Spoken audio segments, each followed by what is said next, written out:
ബാബു ആന്റണി ചേട്ടന്റെ വീടൊന്ന് കണ്ടാൽ കൊള്ളാൻ തോന്നി. ഞാൻ അത് കാണാൻ വേണ്ടിയാണ് വന്നത്. പക്ഷെ അത് കണ്ട കൂട്ടത്തിൽ ഞാൻ വേറൊരു കാഴ്ച കൂടെ കണ്ടു. പേര് നോട്ട് ചെയ്തോ, ബാക്കി ഞാൻ കാണിച്ചു തരാം. നമ്മൾ ചൂരൽ കൊണ്ട് ചെയ്തേക്കുന്ന ഒരു ടവൽ സ്റ്റാൻഡാണ്. നമ്മളിത് അറ്റാച്ച് ചെയ്ത് ഇങ്ങനെ ഇട്ടേക്കുന്നതുകൊണ്ട് ഇത് താഴെ പോകത്തില്ല. ഇതിൽ ടവൽസിലാണെങ്കിലും ഒത്തിരി കളക്ഷൻസ് ഉണ്ട്. നമുക്ക് ഏത് കളർ കോമ്പിനേഷനിലും നമുക്ക് ചെയ്യാം. കെയിനിൽ ചെയ്തേക്കുന്ന ഒരു വുഡൻ ടിഷ്യൂ ബോക്സ് ആണ്. അതുപോലെ നമുക്കുള്ളത് വാഷ് ബേസിൻ്റെ സൈഡിൽ വെക്കുന്ന ടിഷ്യൂ റോൾസ് ഒക്കെ വെക്കാൻ വേണ്ടി ടവൽസ് നമുക്ക് റോൾ ചെയ്ത് ഇതിൽ വെക്കാം.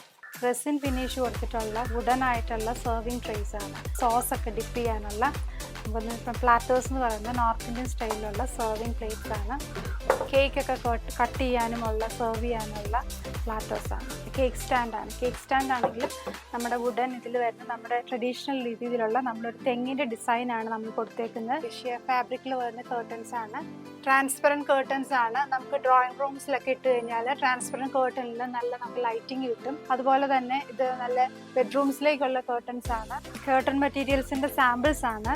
നമുക്കിപ്പോൾ ഏത് കളർ ടോണിലുള്ള സാമ്പിൾസും ഉണ്ട് ഇവിടെ. നമ്മുടെ വീടിന് യോജിച്ച രീതിയിലുള്ള ഫ്ലവർ അറേഞ്ച്മെന്റ് ഒക്കെ നമുക്ക് ചെയ്യാൻ പറ്റും. ഇതൊരു ഗ്ലാസിന്റെ ഫ്ലവർ വേസ് ആണ്. ഹോംസ്കേപ്സിലെ ബെഡ്ഷീറ്റുകളാണ്. എല്ലാം വ്യത്യസ്തമായ ഡിസൈനും വ്യത്യസ്തമായ കളറുമാണ്. അത് മാത്രമല്ല, ഇതിലേത് നമ്മൾ സെലക്ട് ചെയ്തിട്ട് പറഞ്ഞാലും ഇതുപോലെയൊക്കെ ഉണ്ടാവും.